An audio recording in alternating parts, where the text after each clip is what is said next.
Bem-vindos ao podcast da Igreja da Família em Orlando. Nós te entregamos sempre um conteúdo inspirador para o seu crescimento espiritual.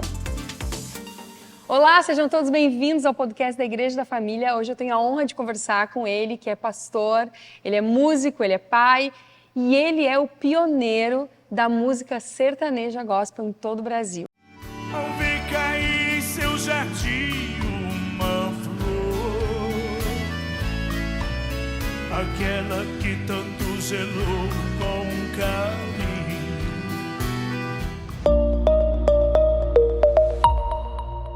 Pastor Jonas Vilar, muito obrigado pela tua presença. Alegria minha, prazer imenso estar com você aqui nesse podcast e vamos que vamos.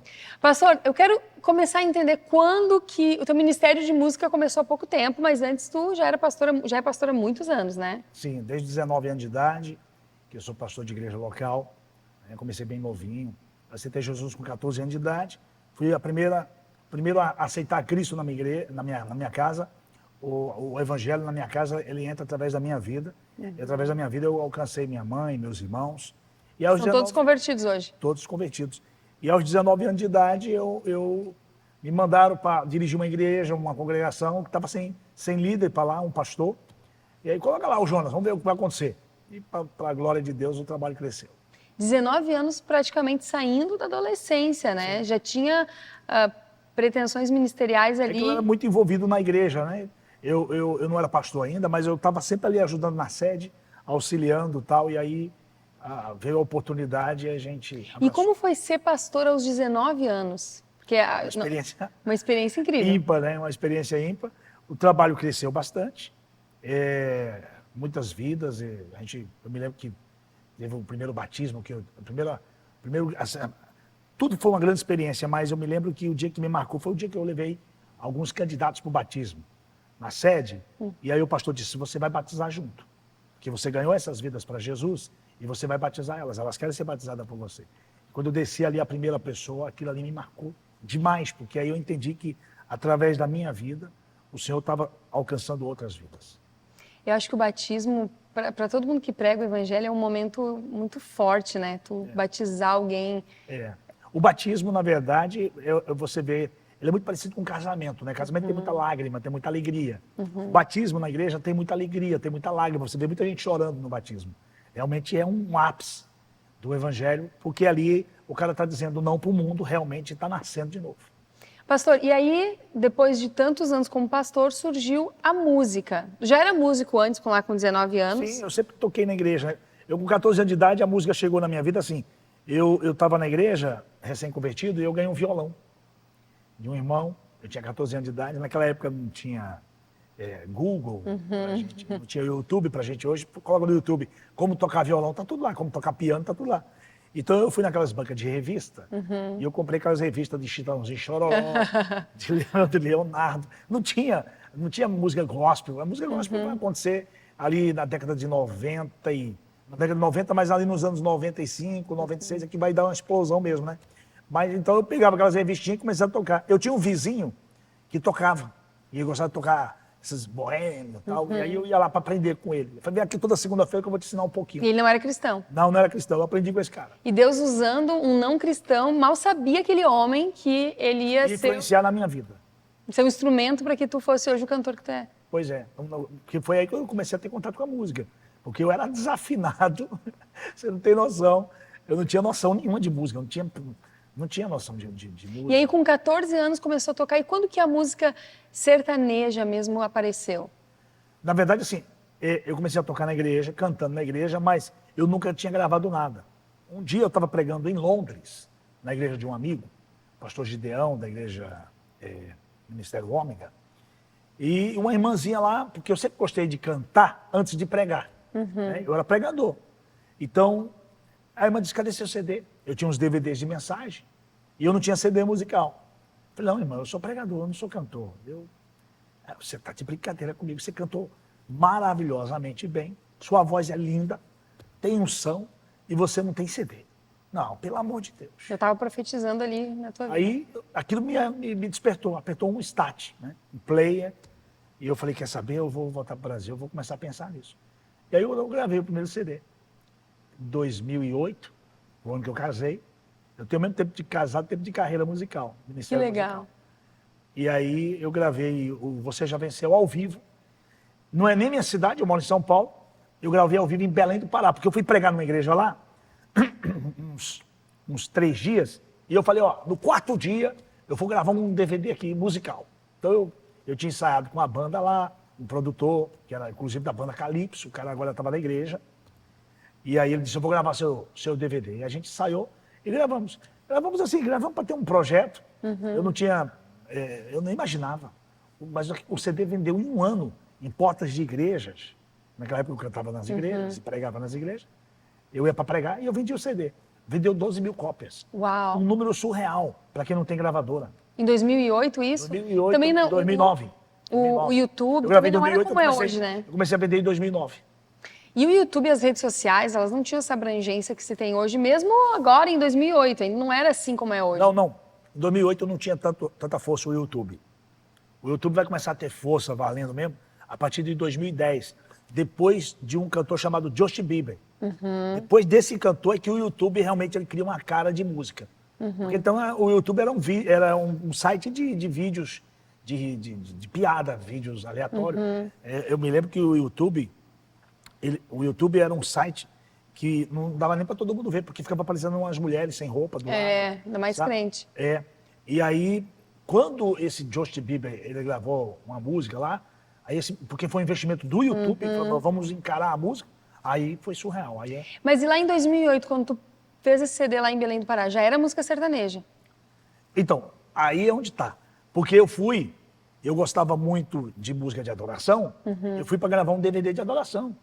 Só que quando eu cantei a primeira música e o cara ouviu a minha voz, o timbre da voz, ele disse, pastor, faz o seguinte, vai pro hotel, volta amanhã, eu vou ter que repaginar tudo. Cara, você é cantor sertanejo, amigo.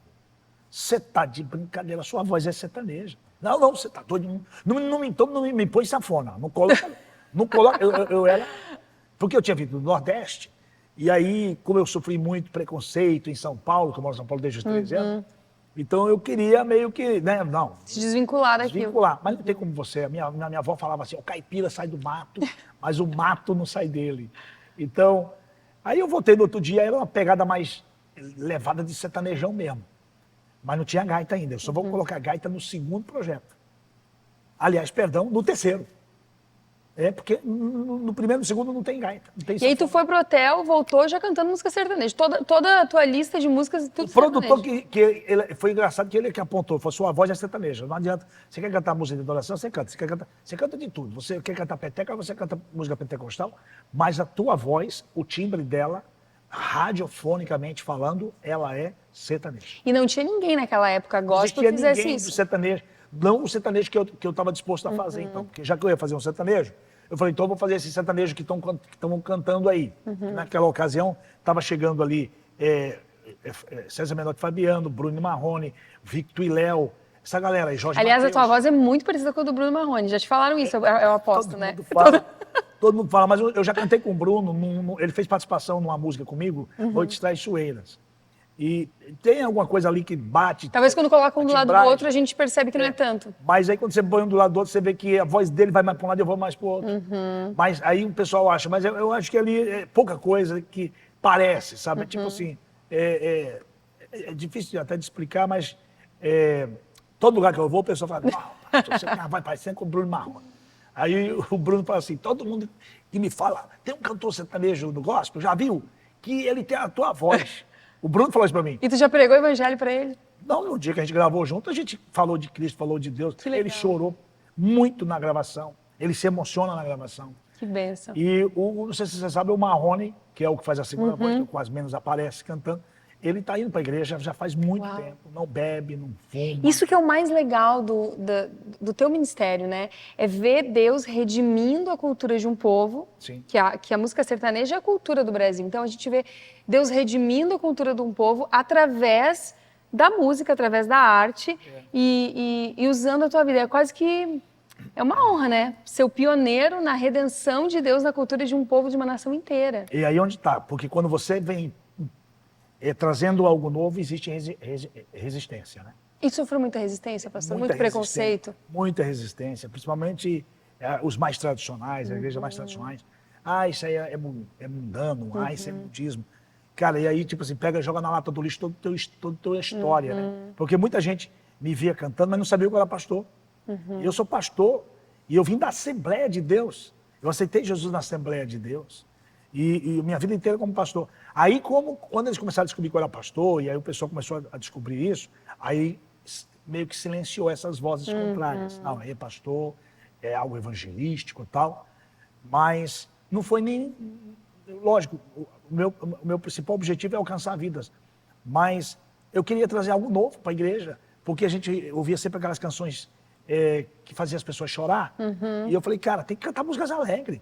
A gente tinha pouca música alegre. Falta isso. Aliás, ainda hoje falta música alegre. Você vê que a maioria das músicas, né? Eu não tenho nada contra a adoração, o worship, nada disso. Mas eu acho que a igreja precisa mostrar para o mundo que nós somos alegres. Satanás roubou isso. O diabo lá fora tá sambando com isso. Mostrando uma alegria falsa, uma alegria que não é verdadeira. E a verdadeira alegria está na igreja. E é incrível, porque eu vejo isso, a gente estava no culto aqui, e aí não tinha como, o pastor Ximenes falou, não tinha como não dançar com a sua música, não tinha como se alegrar, porque existem momentos, sim, que a gente chora na presença de Deus, como tu mesmo disse, mas tu carrega contigo essa unção de alegrar as pessoas. E aí começou assim, desde 2008, desde o primeiro CD, foi essa animação. Aí foi indo, veio as grandes gravadoras, né? Eu fechei contrato com a Som Livre. Depois eu saí da Som Livre e fui para a Universal Music, que é a maior do mundo. E hoje eu estou na Toda Music, que é uma gravadora hoje que vem despontando aí, muito forte, uma gravadora muito boa. E assim, um negócio que eu não imaginava, eu nem sabia como é que ia ser, mas quando Deus aponta, ele paga a conta, né? Então ele apontou para isso, faz isso, e aí ele foi lá e confirmou. Pastor, e aí isso meio que caiu no teu colo, assim, despretensiosamente, através do produtor musical, que nem imaginava que ele estava sendo usado por Deus para movimentar todo o país em relação à música sertaneja. Tu, como pioneiro, depois veio muitos, né? Depois de ti vieram muitos que a gente vê hoje. Vi bastante. Quando que foi que tu se deu conta, assim? Eu estourei. Eu fiquei conhecido, tá todo mundo cantando as minhas músicas. Quando que tu se deu conta de que, assim, cara, tá todo mundo cantando música sertaneja? Foi uma loja, um dono de uma loja lá em Belo Horizonte, ele é um atacadista lá de CDs, de BH. E ele me ligou e ele disse assim, porque na capa do CD, o telefone que estava lá era meu celular. Aí ele me ligou, ele falou assim, é do escritório do Jonas Vilar? Eu falei, rapaz do céu, vocês têm CD do Jonas Vilar aí? Eu falei, tenho. Não, eu estou querendo comprar 1000 cópias. Eu falei, pô, rapaz, benção, hein? Não, eu vou pagar à vista, entendeu? Eu quero pagar, mas eu preciso de preço, porque eu vendo bem baratinho, eu sou atacadista aqui. Eu falei, não, mas eu te faço um preço bom. Meu CD eu vou fazer bem baratinho. Meu CD? Não, porque quem é que está falando? Eu falei, é o Jonas Vilar. Não, não é o Jonas Vilar. É o Jonas Vilar que está falando. Rapaz, você sabia que você está com a tua música aqui em primeiro lugar, tocando direto aqui na rádio de Belo Horizonte, na 107? E não era uma rádio cristã? É uma rádio gospel. Uma rádio gospel. Uma rádio gospel. E que todo dia aqui vem aqui umas 40, 50 pessoas pedir seu CD aqui na minha loja. E eu, quem é esse Jonas Vilar? E eu estou te ligando porque eu preciso te comprar aí uns 1000 CD. Aí, eu tinha no estoque lá uns 3000 CDs. Eu disse, eu vou te fazer um preço especial, né? Porque, já que você é atacadista e tal. Rapaz, e assim, aí ele me pagou aquele dinheiro à vista. Eu nunca tinha visto tanto dinheiro na minha vida. Porque, tipo assim, ele me pagou à vista, 1000 CD à vista. E ele pagou muito bem naquele CD, sabe? Eu falei, meu Deus do céu. Eu falei pra minha esposa, amor, tá acontecendo alguma coisa lá em Belo Horizonte. Eu sou de São Paulo. Aí, depois daquilo não parou mais. Aí era outra loja ligando, outra atacadista ligando, e aí igrejas ligando, aí eventos ligando, prefeituras ligando. Aí foi quando eu tive que montar uma estrutura de escritório para atender toda essa demanda. Foi nessa ligação que eu senti que a chave virou. E depois foram milhões de visualizações, hoje a gente vê nas redes sociais, em todas as plataformas. Hoje é uma loucura, né? O meu canal do YouTube está batendo quase 40 milhões de visualizações, o canal. Só que existem músicas minhas espalhadas em vários canais. Então, Uma vez fizemos a soma, deu mais de 200 milhões de visualizações as músicas. Isso é muita gente ouvindo. É muita Pastor, gente. em algum É tanto que eu momento... estou aqui nos Estados Unidos, aí você vê muita gente que veio aqui hoje pela primeira vez. Quer dizer, a música passou, atravessou o oceano, uma coisa de louco. E pastor, em algum momento tu já pensou assim, vou largar a vida pastoral porque a música tá no auge? Isso já passou pela tua Na verdade, cabeça? eu fiz o caminho contrário. No auge da música, que foi 2015, eu comecei a pensar em parar de cantar.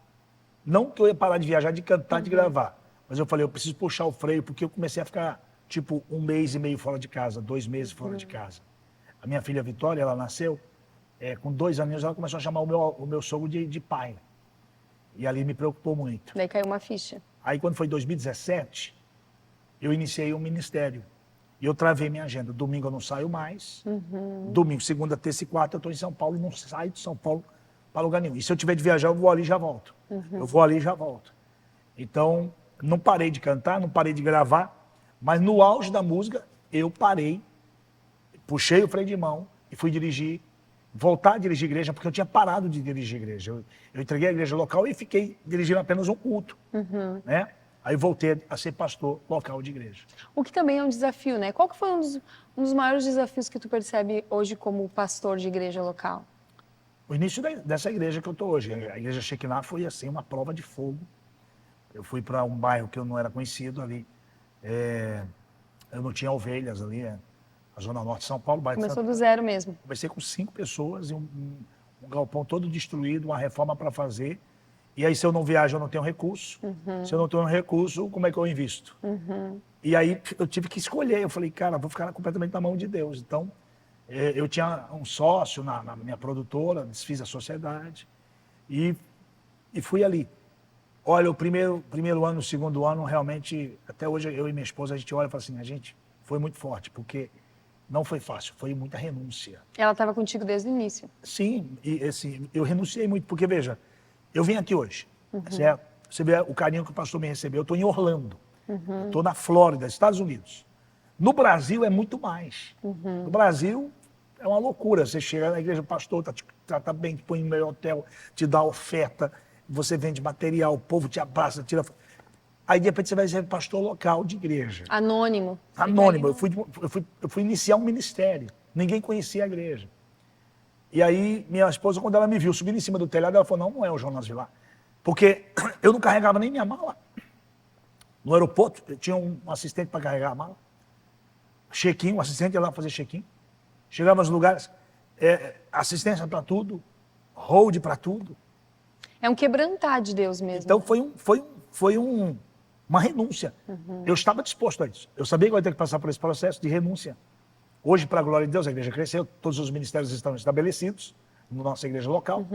A igreja, hoje, ela é autossuficiente, mas nesses primeiros 2 anos eu tive que bancar tudo isso e sem condições, porque eu não podia ficar viajando. E você sabe, a agenda, geralmente, para cantor gospel, é domingo. Sim, é final de semana, quando a igreja está acontecendo. Final de semana, as igrejas estão acontecendo os eventos.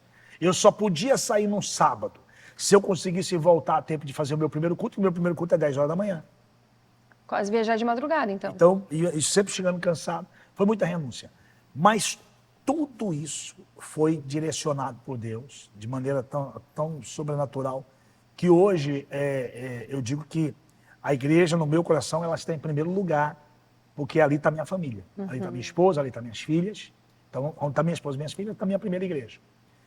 E aí as minhas viagens, o meu ministério musical, eu continuo gravando, eu lanço a cada 2 meses, 3 meses, músicas novas. Porém, o meu ID é muito assim, debaixo de oração, eu tenho que ir mesmo. É para esse lugar que eu tenho que ir. Pastor, tu faz esse exercício de ouvir a voz de Deus antes de cada convite que tu aceita? Sim. Ainda até hoje? Quando o escritório me liga, pastor, estão chamando o senhor lá em Mato Grosso. Que igreja que é? Que evento que é? Como é que é? Qual que é o filtro que tu faz? Eu chego a tempo aqui da minha igreja, primeiro passo, eu chego aqui a tempo do meu culto de domingo, beleza. Segundo passo, quem é que está fazendo o evento? É uma igreja? Amém. É um produtor? Quem é esse produtor? Ele é da igreja, não é da igreja? E tem muitas pessoas que fazem por dinheiro, né? E aí eu faço esse filtro. Um dia o pessoal do meu escritório me ligou e falou assim, ó, tem uma agenda de domingo, a prefeitura está mandando R$70 mil para te ter lá, para ter você lá no aniversário da cidade. É um domingo que você vai faltar. Eu falei, eu só falto domingo na minha igreja se eu estiver fora do país. No Brasil, não tem dinheiro que me leve. É inegociável. É inegociável. Eu tenho um propósito com Deus. E esse propósito é uma aliança, e essa aliança eu não negocio. É a minha igreja local. Uau. Então, na minha vida, realmente, é aquilo que o pastor pregou essa noite aqui. Eu me rendi. Não é eu, agora tudo é ele, sabe? Porque eu vivi muito tempo na igreja, mas muito tempo na igreja eu dirigi minha vida. Como muita gente está dentro da igreja e está dirigindo a sua vida. Quando eu percebi que eu dirigindo minha vida, eu só dava cabeçada, eu disse, a partir de hoje eu vou deixar ele me dirigir. Pastor, e qual que é o conselho que tu daria para essa geração que vem agora e que está subindo nos palcos e ficando famosos e ficando conhecidos, ainda mais em épocas de Instagram, né, que do dia para a noite um anônimo fica famoso no Brasil inteiro, falando de música gospel mesmo. Qual que é o conselho do teu coração para essas pessoas? O meu conselho não é nem para eles, meu conselho é para os pastores. Olha só. Olhe quem está levando na igreja.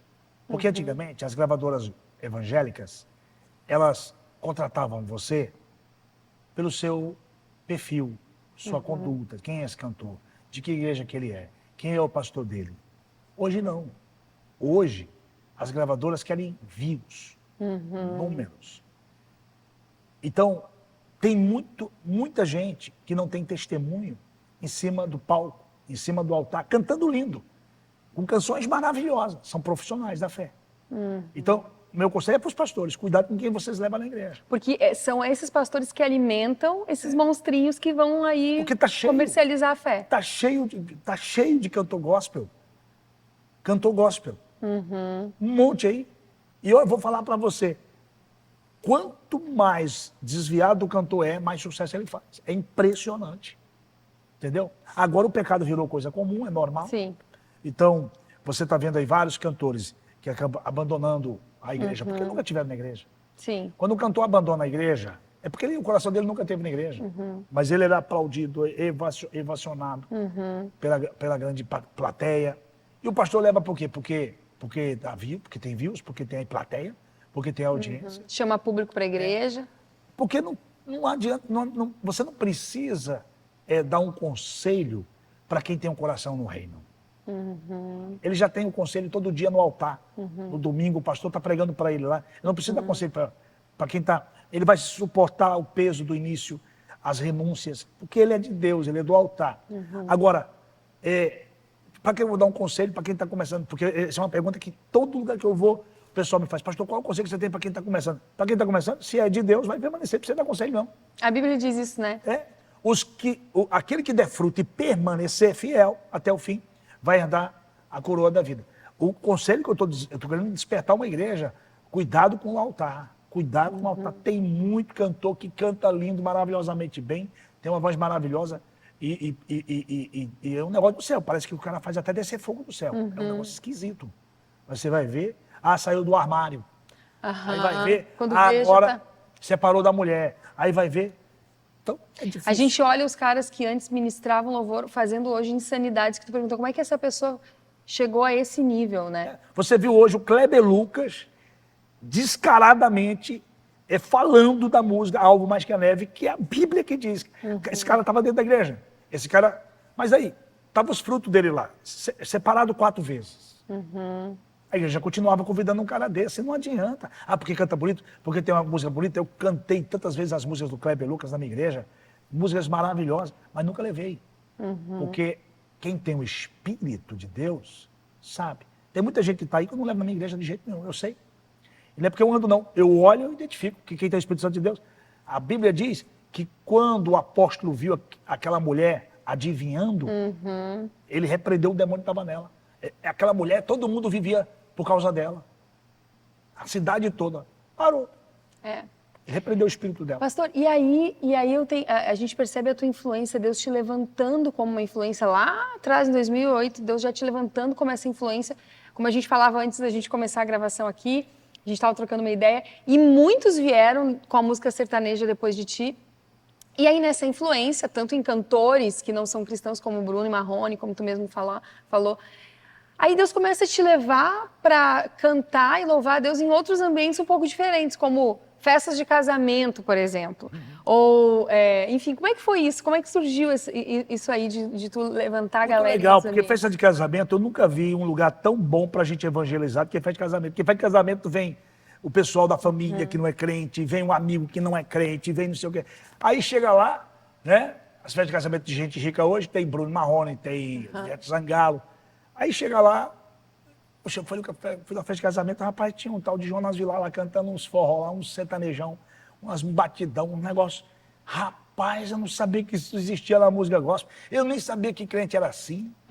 Quebra toda aquela... Porque você acha que não, mas existe ainda uma grande parcela da sociedade que taxa o crente como um ser quadrado, sabe? Um ser que parece que ele é de outro planeta.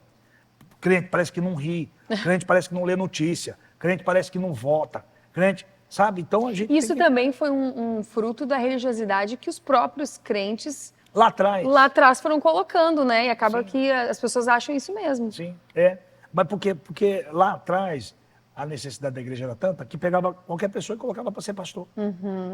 Eram homens de oração, homens de Deus, mas não tinham leitura, não conheciam a palavra. Aí, quando você não tem a palavra e não conhece a palavra, você começa a colocar o quê? Jugo na igreja. Né? Ah, não pode cortar o cabelo. Ah, não pode jogar bola. Ah, não pode assistir televisão. Porque você não tem o conhecimento da palavra. Né? Por exemplo, Santa Ceia. Ainda hoje existe igreja que a Santa Ceia ela é feita de portas fechadas. Que é só para uma parcela de crentes que são batizados, que estão em comunhão na igreja. Portas fechadas é um verdadeiro sinédrio. É verdade. Quem foi que pecou essa semana aqui?